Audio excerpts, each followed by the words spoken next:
What's up, baseball family? This is Brig and Brad with the Baseball Together podcast.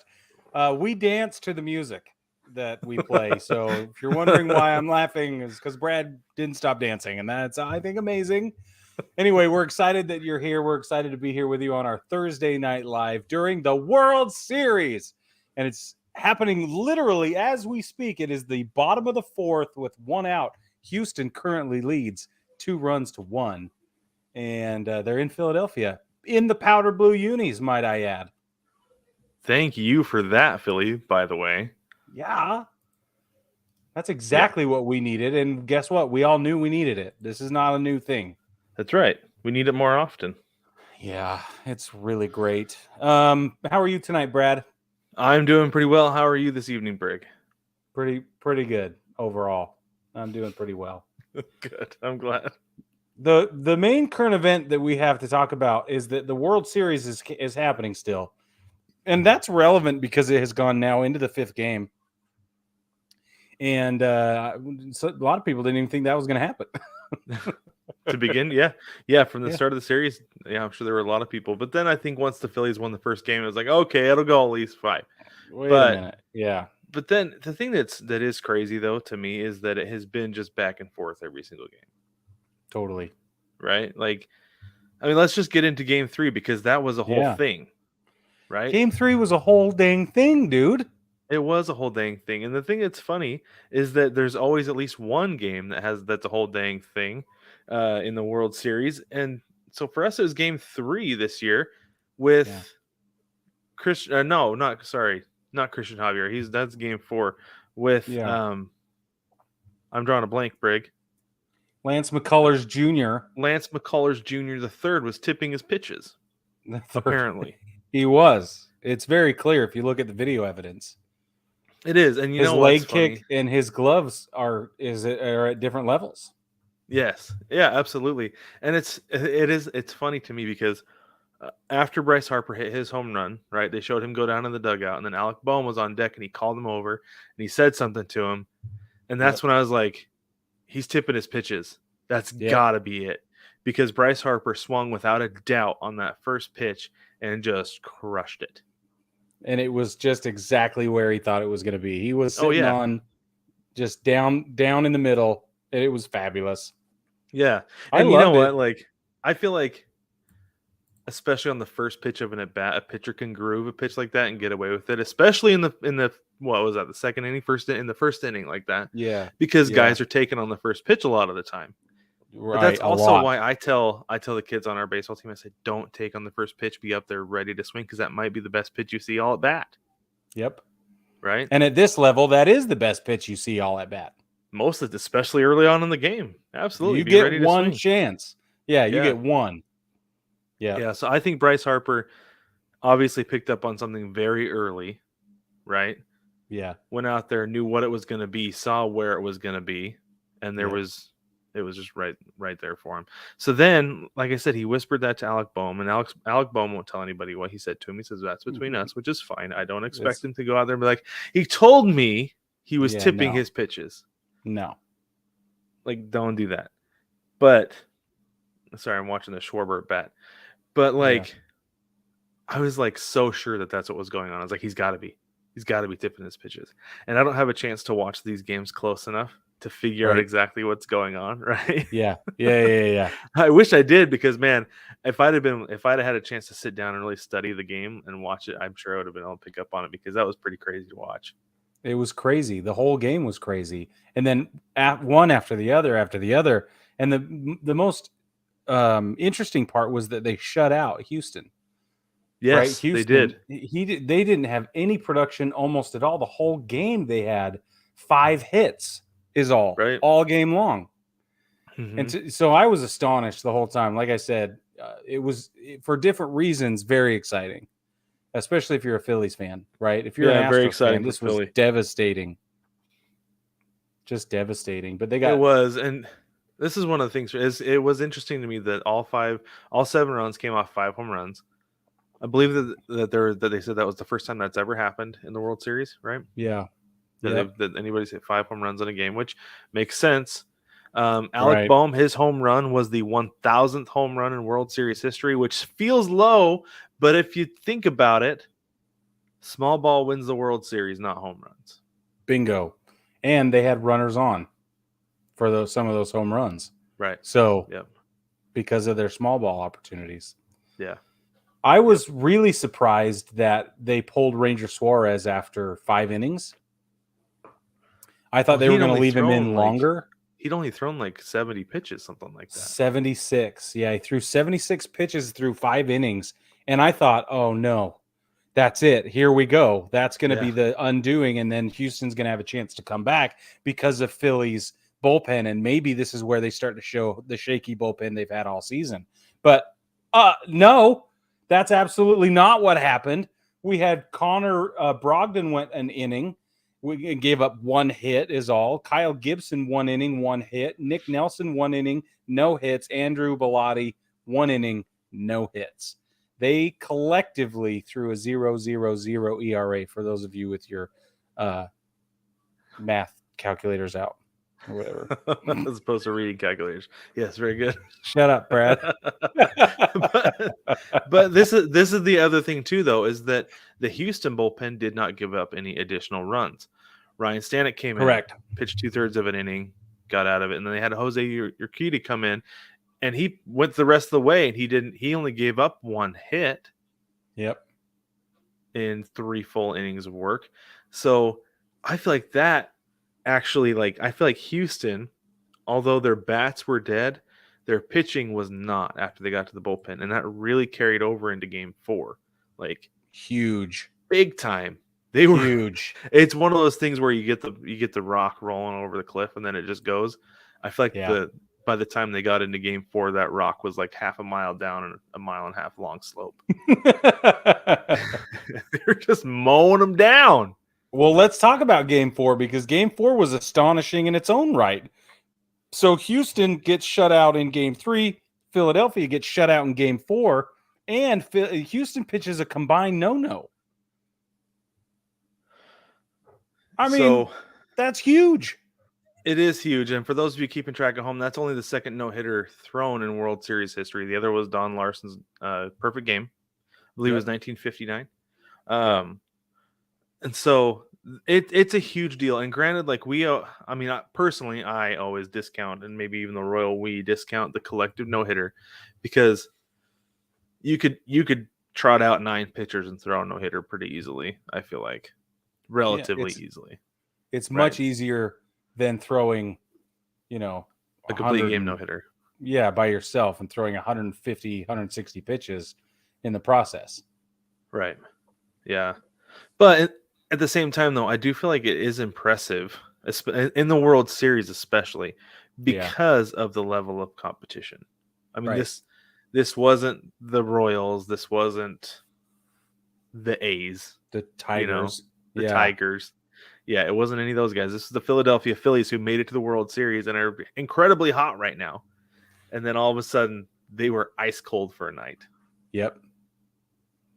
It's crazy, man. Because those guys, it was like the at-bats I saw against Houston in Game 3 made sense, but you could see the pitchers were battling, right? Everybody was in on the fight. I didn't get that same vibe from the Game 4 at-bats, and maybe it's just me, but the Game 4 at-bats just had a more pitiful feel to them than the Houston at-bats in Game 3 did. Right. No, I absolutely agree with you 100% because Nick Castellanos specifically late in the game, he just kind of fanned his bat at a couple pitches. Right. It was not a competitive swing. It wasn't an aggressive swing. He just kind of fanned it out there at 3 balls out of the zone. They were sliders that broke out of the zone in a row. And each time it was just kind of, throwing his bat. And so I do feel like there was a lot of that though in Game 3. And I don't know or Game 4, sorry. And I don't know. Game 4. I don't know why they come out flat. I don't know if the rain delay or the missed game on Monday messed anything up, right? Because they were supposed to play Game 3 on Monday night on Halloween, but they got rained out and ended up having to move that to Tuesday. And then Game 4 was Wednesday. Now that's why Thursday was supposed to be an off day. We're playing Game 5 tonight. So I was talking to a Houston fan about this on Instagram, and my position remains firm, man. If you're a pro, you got to be able to hang in there with those delays and those postponements and things like that. That's part of it. It is part of it. I'll read you exactly what I said. I just said, like, these seemingly minor details, minor adjustments make all the difference. And that's what separates guys who are good in a groove versus guys who are just plain good, right? And I don't want to say that, and I told him this, I don't think that summarizes the series versus, these guys are just playing good, or this group of guys is just playing good when they're in a groove. I don't think that's what's happening. I think that's what happens throughout the season. So we get to see evidence of that truth. But this is the fun part about baseball. It's these nuances. It's these difficulties, these unexplainable phenomena that are like wild. Like, why does one day pushing it around have that big a difference? Yeah, and I think part of it has to do with pitching. You get pitchers, like you're able to shuffle around your pitching rotation a little bit more. I feel like Houston had a little bit more of an advantage going into the ALCS over the Yankees because of that. Right? Because the Yankees had to, like, their pitching rotation got messed up. But anyway, that's a whole thing that we talked about before. Yeah. But I do think it was interesting that the Phillies went with Noah Syndergaard tonight, though. Yeah. Because I felt like because they went with Nola last night in Game 4, I thought they could have gone with Wheeler in Game 5. Yeah. And it makes sense to me to do it because then you've got Suarez in Game 6. Right. I'm not sure. Yeah, I don't know. But Rob knows what he's doing. Clearly, he does. Yeah, Philly Rob. So it's hard to question him. It's hard to question him too much, even though it doesn't make sense to us. And we've said that about Dusty Baker a million times. Like, he doesn't change the lineup ever. Guys get in a slump, doesn't matter. You still lead off, right? Yeah, and that's super old school too, like super duper old school. Right. I guess not super duper, but it's old school these days. It's old school for sure. So yeah, I don't know. It's interesting. It's really interesting that they went with Syndergaard still to me because I feel like you definitely don't want to go down 3-2. And if you have a chance to go up 3-2, and then you start Syndergaard in Game 6. Right. And then you have Ranger Suarez. You got to go back to Houston. Right. When you've got Ranger Suarez ready to go in Game 7. Yeah. And at this point, we're going to need a Game 7. Like, it's incredibly possible. I think we could get there. I don't know if we will. The Phillies have got some work to do tonight still. Yeah. I think if the Phillies lose this one, I think it's done in 6. And that's not because they're going back to Houston. It's because of momentum. Because, Brig, we've seen to this point, home field has no bearing on this series. Absolutely not. Brad, you're just going to die on that hill, aren't you? I will. Is that the absolutely one you've chosen? Die on that hill. Yeah, so much. I even put it in my 3 takeaways last night after the game. I said the home field continues to have no bearing in the World Series. Means nothing at all. I don't know, man. I don't know if I believe you. Both teams are 1-1 at home. What more evidence do you need? You're just fun to poke. And I will go back to 2019 forever, Brig. You should. The home team did not win a game in that series. Yeah, you should. You should. And I will continue to give you opportunities to do just that. And I appreciate that greatly. I truly do. Truly. So let's talk about this combined no-no really quick because I feel like it deserves a nod. So it began with Christian Javier. He went 6 innings. He threw 97 pitches over 6 innings and gave up. It was 2 walks. He walked 2 guys, got 9 strikes. That's good enough for a 0.71 ERA outing. It's pretty good. That's pretty good. Pretty good. Brian Abreu comes in for an inning of relief. Doesn't get a hit. No walks, obviously. Rafael Montero, 1 inning of relief. Nothing happens. 1 strikeout each, a pair to Montero. Ryan Presley strikes out 1. The end. That's how they combine their no. Total pitches 141. 3 I walks. think that's quite a bit still with a no.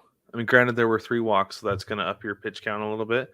Yeah. But 141 in a no is quite a bit, I feel like. Yeah. But speaking of upping your pitch count with things like walks, 14 strikeouts is going to do it.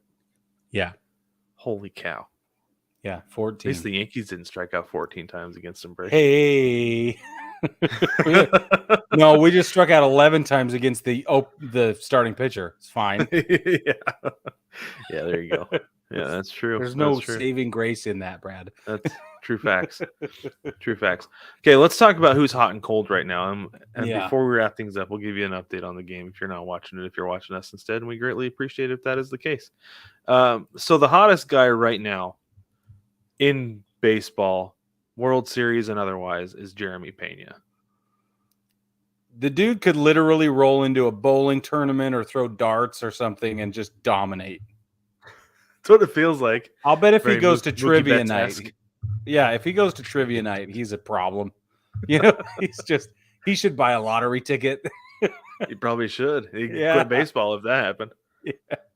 What's it at? It's like over $1 billion right now, isn't it? Or did somebody win that? Exactly. No, he's phenomenal right now. Just phenomenal. So he going into game 5. So through game 4, he was 5 for. Why don't I have my bats here? 5 for 17. Yeah. Scored 3 runs, got 2 doubles, an RBI, 1 walk, 5 strikeouts. He's got a 294 average. Like I said, going into tonight. But tonight he's got an RBI single and he's got a home run. Right. So he drove in both runs for the Astros tonight. I feel like if the Astros end up winning this series, it's got to be Jeremy Pena as the World Series MVP. Oh, no doubt about it. Zero question. How would you like that? Rookie campaign, NLCS MVP, very likely the World Series MVP. I mean, that's insane. I don't know. I don't know if I would love it or be a little concerned, because then it's like, where does he go from here? You know, that's a lot to live up to, because your expectations are so high for him. And granted, his regular season wasn't quite like this. I'm not saying he had a bad regular season, but it wasn't on this level, because if it was, we'd be talking about him as a unanimous Rookie of the Year and people wouldn't be saying that it's Julio Rodriguez, right? Yep, exactly. So is he going to be like a Randy Arozarena type where he's like really good during the regular season, but next level great during the postseason? Maybe. That's interesting. Because he did end up winning the Rookie of the year after that huge postseason run that he had, right? Yeah, exactly. So I don't know. It'll be interesting to see what happens to him next year. Who's cold, Brig? Tell me who's cold. Yordan Alvarez is cold. Icy cold. Icy, dead body style cold. Like this guy. It's so bad. He struck out 4 times this postseason. He's had 13 plate appearances over 3 games. This does not include tonight. And he's gotten 1 hit. Yeah, it was a double. It wasn't until yesterday, until game 4, he got that double in the first inning. Yeah. And when I do think it's funny. He got a lot of credit for that hit by pitch when the bases were loaded. But that's what you're doing when you're in a slump, though. You're just trying to do anything to get on base. Yeah. Right? Yeah, totally. You can't blame the guy, but maybe just a little bit. I give him credit. Like it was a smart at bat. He's got the bases loaded. He's struggling to hit, so he's got to do something to get that run and get things rolling. I agree. He got it done, but I feel like that was the typical slumping thing.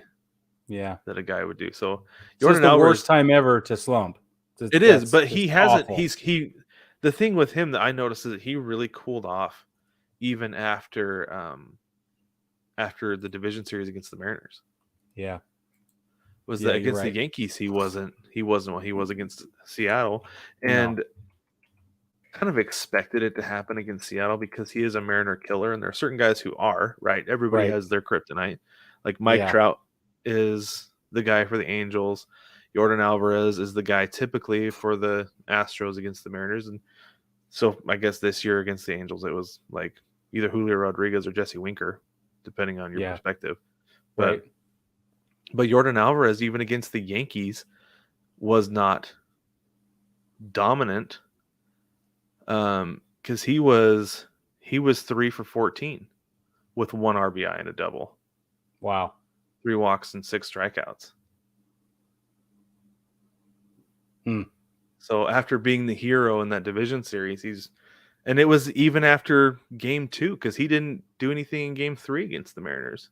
Right. None. He had like 6 at bats and didn't do anything. Yeah.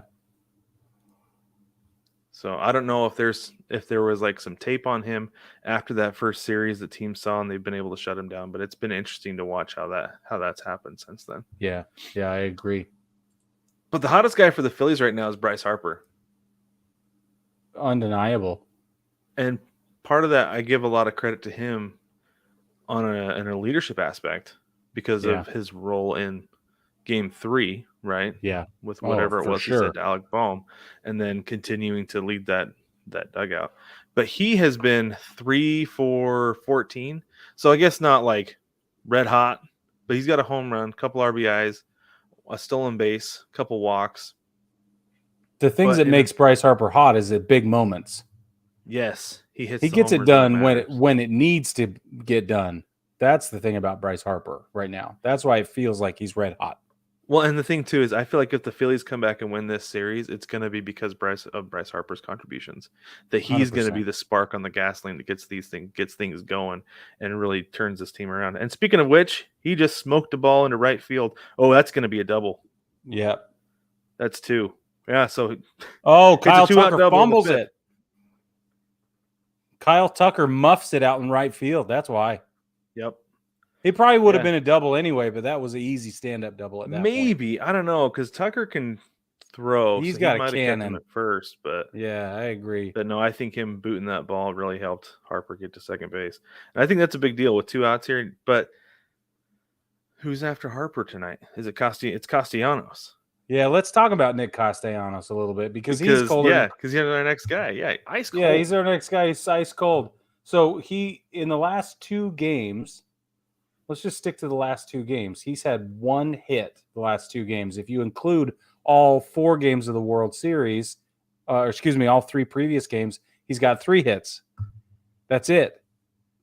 So 3 hits coming into the first 3 games of the World Series, that's just plain terrible. And he has struck out 2, 4, 5 times. I've got 8 strikeouts for Castellanos in the World Series. You do? 8? Yeah, in the first 4 games. Yeah. Oh, that's terrible. It is. When we talked about his uncompetitive at bat in game 4, right at the end of the game, not a good look. No. I will say for a guy who's struggling at the plate, he's really doing a great job in the outfield. I was agreed. I was just going to say that. Saved game 1, had a similar catch to start game 4. Yeah. In the first inning. So I do think that he's got the self-awareness to be like, if I'm not contributing here, I've got to contribute somewhere else. Yeah, I totally agree. Yeah. So I think that he's been really good with that. So there's your hot and cold. Maybe we'll make that like a regular weekly segment. That's cool. We should do that. Cold. I like it. No pun intended. Game 5, what's your assessment of the situation right now in game 5, Brad? I don't feel like this game obviously is decided either way. I think that it's still early enough. We're in the bottom of the 5th, 2-1 ball game. It's been back and forth. I mean, it's just been a couple of Jeremy Pena hits for the Astros. It has. Yeah. Of course, as you would expect. You got Bryce Harper ready to tie the game up on second base with Castellanos at the plate.